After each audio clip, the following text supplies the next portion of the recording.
എടീ പോലീസുകാരെങ്ങനെയാണ് നമ്മുടെ ബിനാമികളെ മാത്രം ഇത്ര കൃത്യമായിട്ട് വെക്കണം? എല്ലാ ഉടായ്പും പിടിച്ച തലതെറിച്ചവന്മാരാണ് ഇപ്പോഴത്തെ പോലീസുകാർ. പക്ഷെ നമ്മളാരും ഒറ്റനുണ്ട്. എങ്കിൽ അവനാ ബ്രിട്ടോടെ ബിനാമികളെ പോറ്റാൻ പാടാനെ കോപ്പ്. നമ്മിനി ബോസിനോട് എന്ത് പറയോടാ? സോറി എന്ന് പറയാ, അല്ലാണ്ട് ഇപ്പൊ എന്ത് പറയാ? അല്ലടാ, ഇനി ബ്രിട്ടുമായിരിക്കും നമ്മൾ ഒറ്റിയത്. സാറേ, ഒരു ഡ്യൂക്ക് 250 ഇപ്പൊ വഴിയങ്ങാ വരും. അവന്റെ ബാഗിൽ ഇരുതലമൂരി, പോക്കറ്റിൽ പുല്ല്, പിന്നെ അവന്റെ ഷഡിക്കകത്ത് സ്കോർപ്പിയൻ വെനം. ഈ ബ്രിട്ടു ആരെ ഇട്ട് കൊടുക്കാറില്ല. എനിക്കാരോടെങ്കിലും പൊടി തോന്നിക്കഴിഞ്ഞാ അവന്റെ തല ഞാൻ കമ്പിപ്പാര കൊണ്ട് പൊതിക്കും. മനസ്സിലായടാ ചേച്ചകളെ? അയ്യോ ബ്രിട്ടോ, ഞങ്ങക്ക് തന്നോട് ഒരു പൊളിയുമില്ല. ഒരു ഡൗട്ട് തോന്നിയപ്പോ ക്ലിയർ ചെയ്യാൻ വേണ്ടി ഒന്ന് വിളിച്ചെന്നേ ഉള്ളൂ. അപ്പൊ ശരി, ബൈ. ദേ, ഇയാള് ബ്രിട്ടോ അല്ല, ഭ്രാന്തരാണ്. കമ്പിപ്പാര വെച്ച് തല പൊളിക്കുന്ന കാര്യം ഒന്ന് ഓർത്തു നോക്കി. സാറേ, കടുവയുടെ തലയോട്ടിയും പല്ലും പിന്നെ ആനക്കൊമ്പൊക്കെ ആയിട്ടൊരു ടീം ഇവിടെ നിന്ന് പുറപ്പെട്ടിട്ടുണ്ട്. വെക്കം ചെന്നാ നിങ്ങൾക്ക് അവന്മാരെ ഷിപ്പി അടത്തുന്നതിന് മുമ്പ് വളഞ്ഞിട്ട് പിടിക്കാം. പിന്നെ സാറേ, നിങ്ങൾ പ്രത്യേകം സൂക്ഷിക്കണം, അവന്മാരില് ഡബിൾ ബാരൽ ഗണ്ണുണ്ട്. ആ മച്ചാന് ഇനി ആ മറ്റേ ഇട്ടുകൊടുപ്പ് രമേശനായിരിക്കും നമ്മൾ ഇട്ടുകൊടുത്തത്.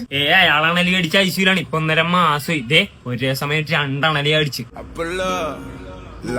അണ്ണലി ചേരാൻ നേരത്ത് ഒളിഞ്ഞു നോക്കിട്ടുണ്ടാവും നാറി. സാറേ, കിങ് കോബ്രയുടെ വെനം മാത്രമല്ല, കിങ് കോബ്രയുടെ മുട്ട വരെ അവന്മാര് വിൽക്കുന്നുണ്ട്. പിന്നെ മറ്റേ ആമസോൺ കാട്ടിലെ വിശത്തവളേനെ അവന്മാര് ബ്രീഡ് ചെയ്യിക്കുന്നുണ്ട്. നിങ്ങൾ ധൈര്യമായിട്ട് ബംഗ്ലാവിൽ കയറി സെർച്ച് ചെയ്ത് സാറേ. അവന്മാര് വാറന്റ് ഉണ്ടാന്ന് വെച്ചാൽ ചെകളം കൊടുത്താൽ മതി. വേണമെങ്കിൽ ഒരു സേഫ്റ്റിക്ക് ആ വാവാച്ചേട്ടനെയും കൂടെ കൂട്ടിക്കോ. ഓക്കെ ബോസ്, ഞാൻ സേഫ് ചെയ്തോളാം. എടാ, ഇന്ന് വൈകുന്നേരം 50 കിലോ സ്വർണ്ണ ബിസ്ക്കറ്റ് വരും. നിന്റെ വീട്ടിൽ സേഫ് ചെയ്യൂ. എടാ, എന്റെ വല്യപ്പന്റെ മോ വീട്ടിൽ വന്ന് നിൽക്കാൻ തുടങ്ങിയിട്ട് 1.5 മാസം. എന്റെ ഷഡ്ഡി പോലും അവിടെ ഊരിടാൻ പറ്റൂല. അപ്പൊ തന്നെ അവൻ അടിച്ചിട്ടും പോകും. ആരി റിങ്കന? ഷിബു സാറേ, നമസ്കാരമുണ്ട്. റിങ്കനാണേ. ഞാൻ രവി സാറ് പറഞ്ഞിട്ട് വിളിച്ച മറ്റേ പോത്തിനെ വെടി വെച്ച കേസിൽ നിന്ന് എന്നെ ഒന്ന് ഒഴിവാക്കി തന്നെ. അയ്യോ, സത്യമായിട്ട് ഇത് കൊക്കിനെ വെടി വെച്ച പുണ്യം തെറ്റിയാ സാറേ. ഓ, ബുദ്ധിമുട്ടാണെങ്കിൽ കുഴപ്പമില്ല. ഇന്ന് വൈകിട്ട് ഒരു 50 കിലോ സ്വർണം വന്നുണ്ട്. ബിസ്ക്കറ്റായിട്ടാ വന്ന.